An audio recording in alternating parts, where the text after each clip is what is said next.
প্রিয় দর্শক আসসালামু আলাইকুম। এবার জায়েদ খানের ফোন পানিতে ছুঁড়ে ফেলে ক্ষোভ ঝাড়লেন সাকিব আল হাসান। বাংলাদেশ ক্রিকেটের পোস্টার বয় সাকিব আল হাসান মাঠ এবং মাঠের বাইরে আলোচনা থেকেই থাকেন তিনি।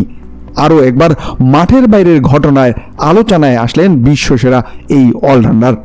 চিত্রনায়ক জায়েদ খানের ফোন পানিতে ফেলেছেন সাকিব আল হাসান।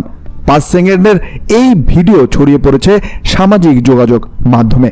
সেখানে দেখা যায় জায়েদ খানের সঙ্গে সেলফি তুলছেন সাকিব।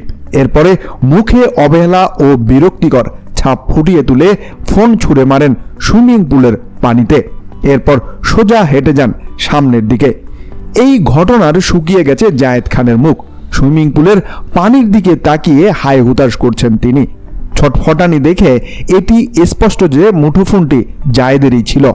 ভিডিওটির পারিপার্শ্বিক পরিবেশ দেখে ধারণা করা হচ্ছে এটি একটি শুটিংয়ের অংশ হতে পারে। তবে এটি কোনো সামাজিক বা বাণিজ্যিক কার্যক্রমের অংশ নাকি অন্য কোনো ধরনের শুটিং তা কেউ নিশ্চিত করতে পারেনি।